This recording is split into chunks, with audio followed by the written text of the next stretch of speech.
I'm going to create a quiz using the classic quiz building interface. So I'm here in modules view, and from modules view, I can go ahead and click the plus sign and then change that drop down to quiz and then do create quiz. And it gives me the option of the new quiz or the classic quiz. I'm going to go ahead and choose classic. I can also get here by going to the quiz tab over on the left. I'm going to make this a welcome quiz or a getting started quiz. This could also be a syllabus quiz. And I'm going to leave it in the assignments tab and I won't indent. Okay, so now I've got my quiz ready to go ahead and build. I'm going to click on it to open it and edit. If I click on edit, I can go ahead and change the settings. I can also add quiz questions. You'll notice that there are two tabs here. I'm going to work on the details first. And I'm going to say refer to the syllabus and getting started module for the answers. You have, I'll give them 3 attempts. You have 3 attempts. So I do want this to be graded. You do have some options there, but I want it to be a graded quiz. Leave it in assignments. I'm not going to do a time limit, but I do want to allow multiple attempts, and I'm going to change that to 3. Moving down here through the options, I am going to let students see the answers only after their last attempt.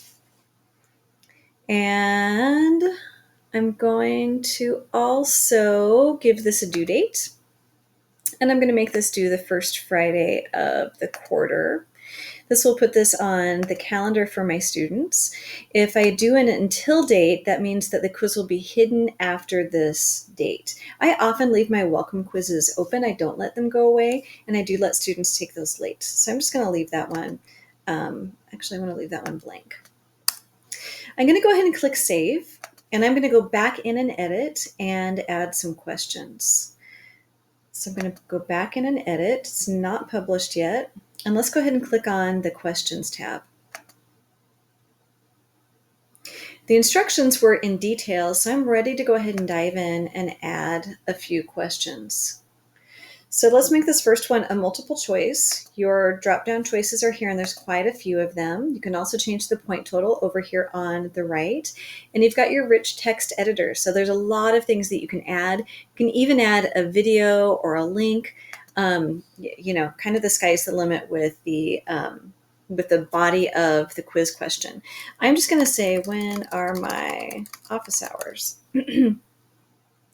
Let's go ahead and say 5 p.m. Sundays. Never. 3 to 4 on Tuesdays. And then 10 to 11 daily. It assumes the first answer is correct, but it's not. Actually, I'm going to go ahead and click on the left of this last question because that's the correct one. The default is 4 multiple choice options. You can click add another answer to add one more. And I'm going to say virtual appointments only or something. Only at noon or something. I'll leave that one as optional. You can also provide some feedback here. So click on comments for a correct answer. So if you wanted to, you could say, you know, nice work or something like that. So lots of really nice options. So done. And then as you click through these, it tells you what each of them are for. Comments for a wrong answer. And then the last one is just some general comments. Let's go ahead and add another question. So I'm going to click new question. I'm going to make this one a true false. These kinds of questions are automatically graded. Other ones are not. So we'll make this one a true false. And I'll say, is this class a history class? True or false? And this is actually false. Okay, so I'm going to update that question. New question. Oh, I don't want a new question group. Actually, let me cancel that one and add another question. Really play around with these different types. There's some great ones. So you can do a fill in the blank question as well. And you can say possible answer, possible answer. What is the best way to contact me? So it says enter your question text and define possible correct answers for the blank. And this will give them a couple of options to choose from. I'll say by email, and I will also say phone. The tough thing about a fill in the blank is that it has to match the text exactly. So a nice thing to do is to change this one to an essay instead that you are going to grade manually. So I'm going to go ahead and leave that as an essay question. I'm going to go ahead and update the question.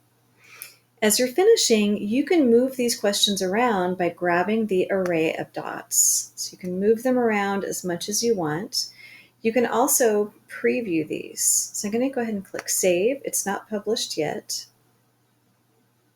And then I'm given the option to preview. This would be like going into Student View and taking the question, just a quicker way of doing that.